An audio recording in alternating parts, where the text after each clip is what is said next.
Hablemos hoy de Delia Bacon y de su teoría acerca de la inexistencia de Shakespeare, o mejor todavía, acerca de la nula intervención del hombre llamado Shakespeare en las obras que hoy le atribuimos. El 25 de abril de 1616 se anotó en el registro de la parroquia de Stratford el entierro de Shakespeare. Sobre la losa que cubría el sepulcro se grabaron unos versos que, según la tradición, habían sido dictados por Shakespeare días antes de morir. Dicen estos versos: por amor de Jesús, guárdate, amigo, de cavar el polvo aquí escondido. Bendito sea el que respete estas piedras y maldito el que mis huesos mueva. 7 años después de la muerte de Shakespeare, apareció en Londres un volumen titulado Comedias, Historias y Tragedias del señor William Shakespeare. Esa fue la primera colección de sus obras que se publicó. Durante más de un siglo, la paternidad literaria de aquellos trabajos fue aceptada sin ninguna duda.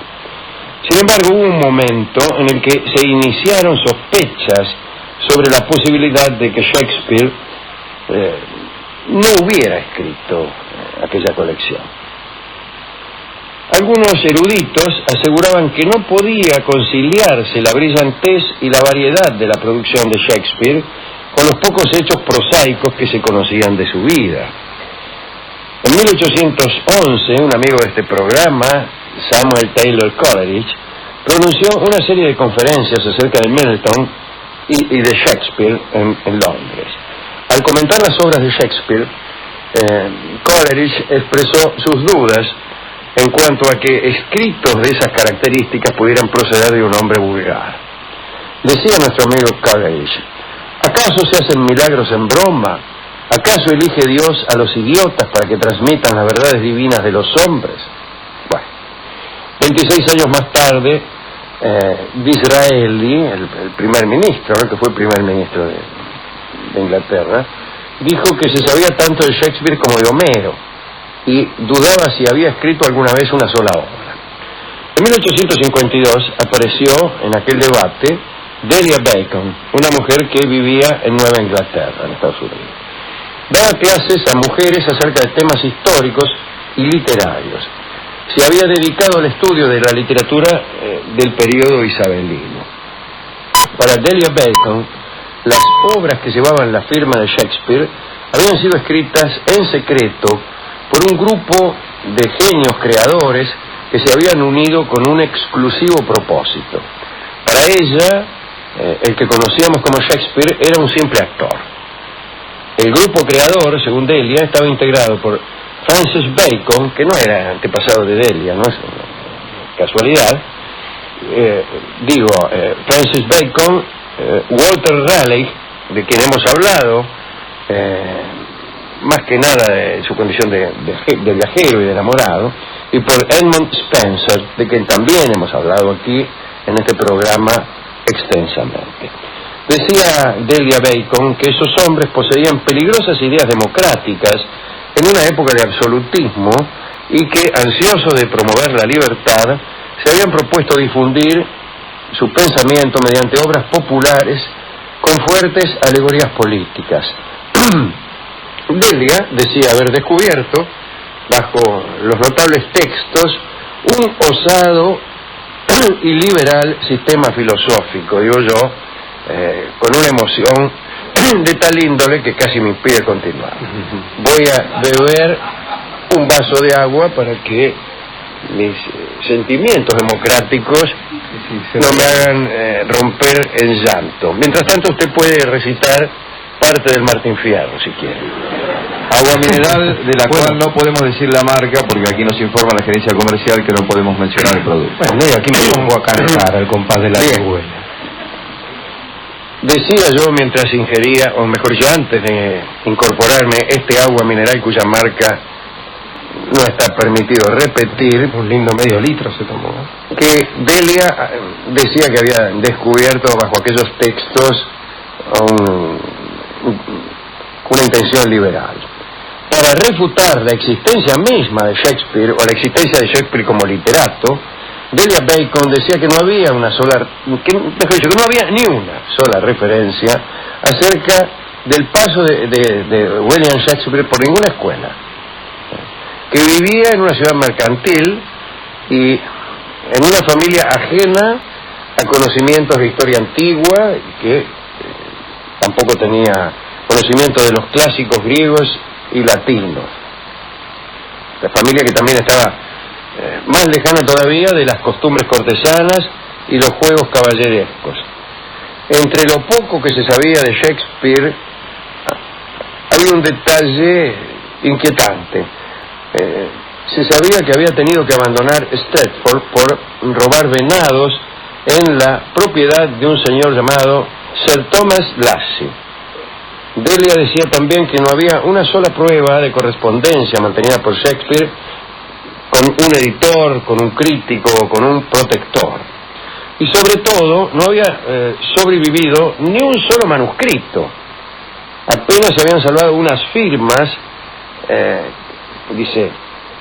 ella dice que eran las firmas de un iletrado, yo no diría tanto.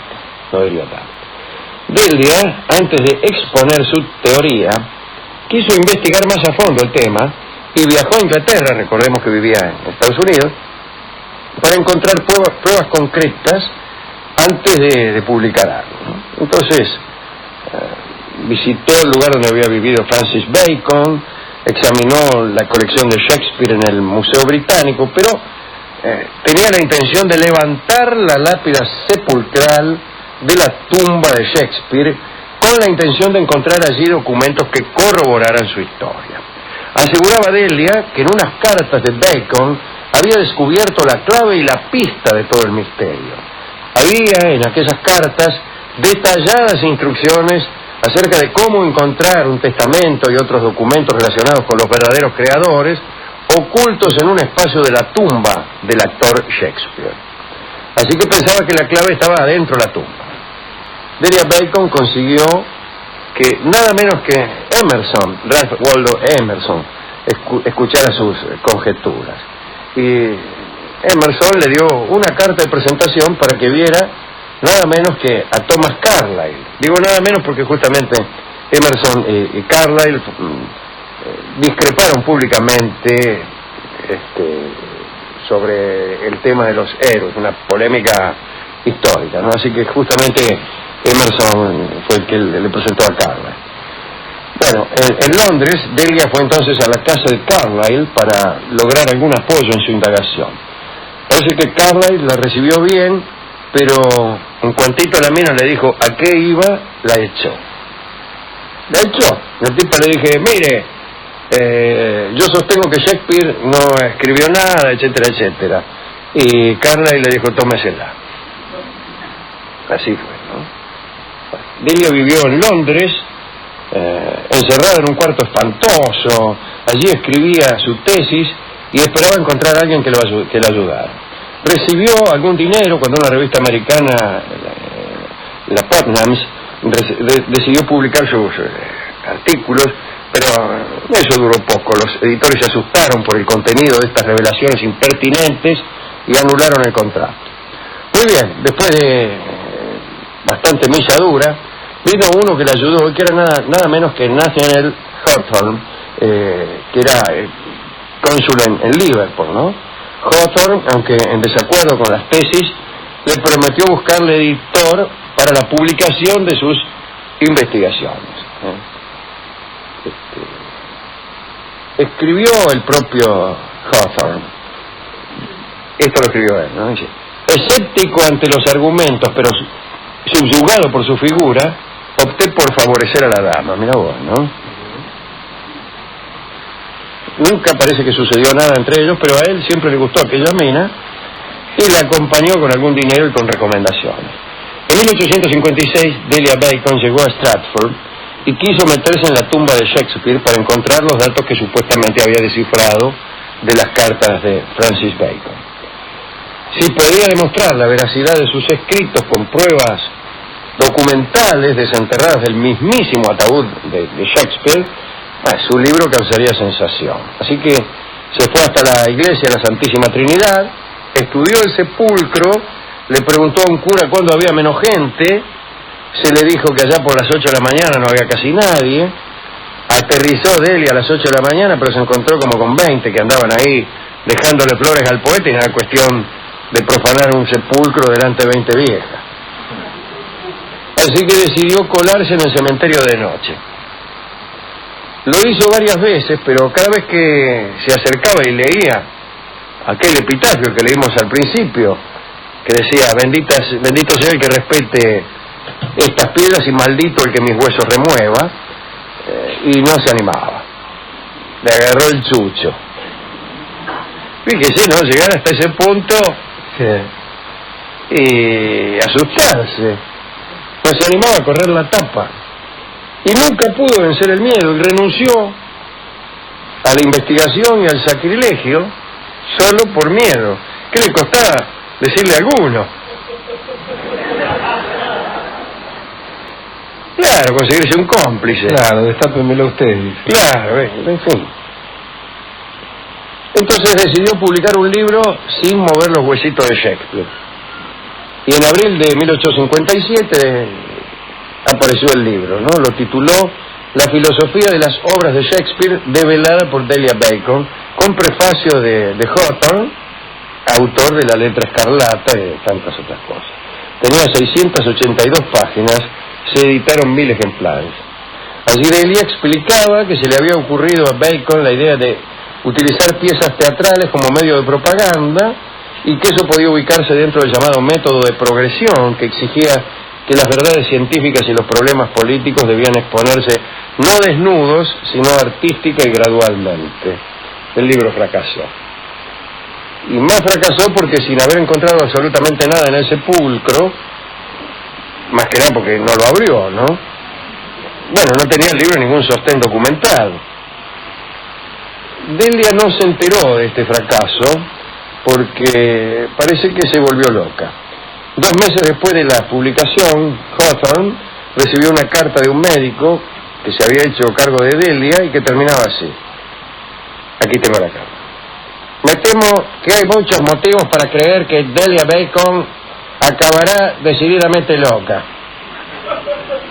Y Hawthorne no la ayudó esta vez. Ya no era cónsul, había terminado su gestión, y se rajó a Italia.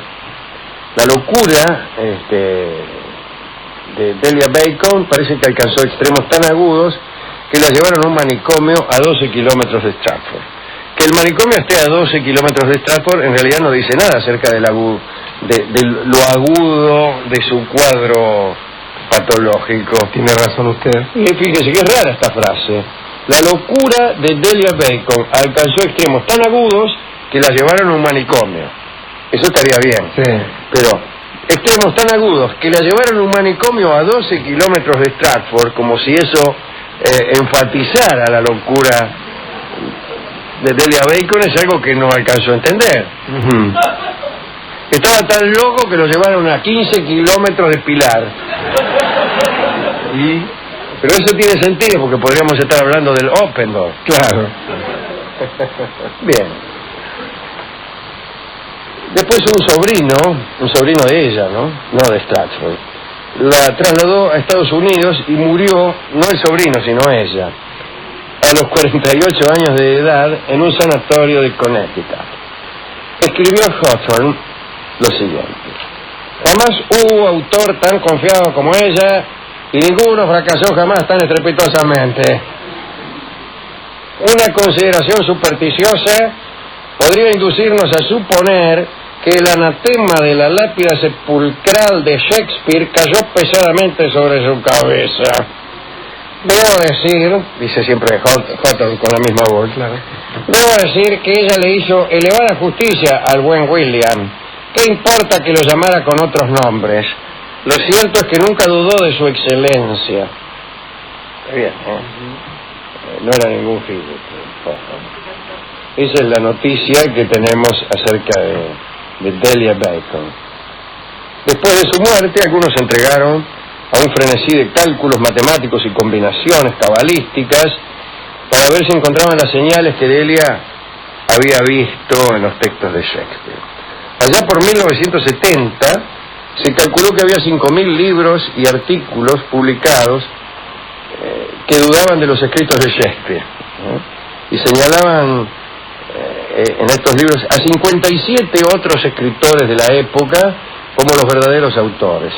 Aquí hemos hablado de esto, Ahí estaban la propia reina Isabel, Marlowe, Christopher Marlowe, el conde de Southampton, la propia Anita Hathaway, que era la mujer, ¿no?, de Shakespeare, un grupo de jesuitas que parece que habían escrito las obras de Shakespeare y habían inventado este nombre por ser parecido al de Nicholas Shakespeare, que había llegado a ser papa.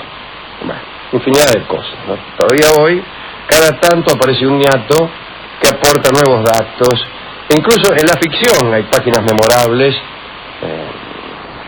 inventando alguna solución para este dilema que es la figura de Shakespeare. Por un lado, un hombre más o menos vulgar que apenas si litigaba con pelafustanes en Stratford, y las obras más geniales que se han escrito en el idioma inglés, ¿no?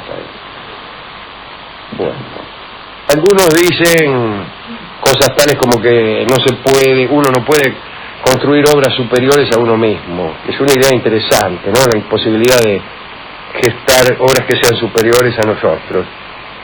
Interesante, pero a menudo falsa. En la música es muy frecuente eso. Es cierto que no lo es tanto en la literatura y mucho menos en la ciencia, ¿no? No se puede, desde la ignorancia más completa, escribir la obra de Newton. Y en la literatura también es muy difícil que alguien que no tenga un manejo superior del idioma alcance siquiera a escribir un libro con mediana destreza. En cambio, en la música sucede que muchas personas de no muchas luces alcanzan por ahí casi como en forma de revelación, alcanzan a componer o a tocar, muy especialmente a tocar, ¿no?, de un modo muy notable. Pero bueno, cosas que se dicen. ¿A quién quiere dedicar usted esta charla? A aquellos dos adolescentes de Verona, Alejandro, que tanto nos marcaran en cuanto a las historias de amor, ¿no? Romeo y Julieta, y a Gounod, que los inmortalizaran, la ópera más linda que yo he escuchado, y si me permite también a aquel príncipe angustiado y atemorizado por esta deuda con su padre, que tanto nos ha dado de comer a los analistas después de la cama. Está muy bien, está muy bien. Bueno, yo me anoto con Hawthorne, que es un hombre que nos ha hecho disfrutar mucho con su propia obra, y también al propio Shakespeare o a los propios Shakespeare. No importa si es uno o si son muchos, también hemos pasado estupendos momentos y yo estoy a punto de estar de acuerdo con muchos que establecen un canon, que dicen que el primer escritor de la humanidad es William Shakespeare. ¿Con qué podemos ilustrar esta recordación de la pobre Delia Bacon, ¿no?, que nada más que por no atreverse a abrir una tumba, que yo tampoco me atrevería, ¿no? Sí, loco, salgo rajado. Se perdió de un éxito de librería, ¿no? Podríamos ir nosotros, ¿a qué? A abrir la tumba de Shakespeare a ver si hay algo adentro, o a fingir que encontramos adentro algo, lo escribimos nosotros. Y lo ponemos. Decimos, ponemos ahí que Shakespeare era argentino. Pero claro,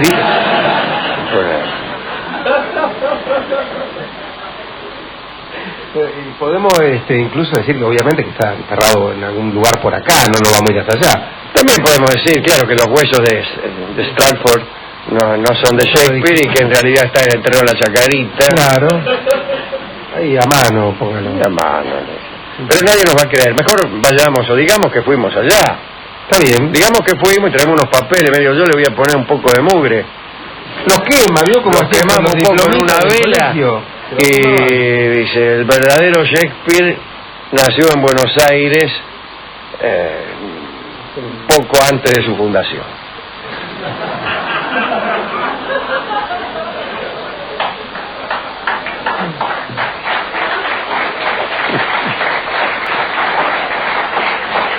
En realidad es la segunda fundación, ¿no? Claro. Pero bueno, está bien. Era difícil nacer en Buenos Aires cuando nació Shakespeare. Era muy... Y más difícil incluso que escribir aquella copiosa obra.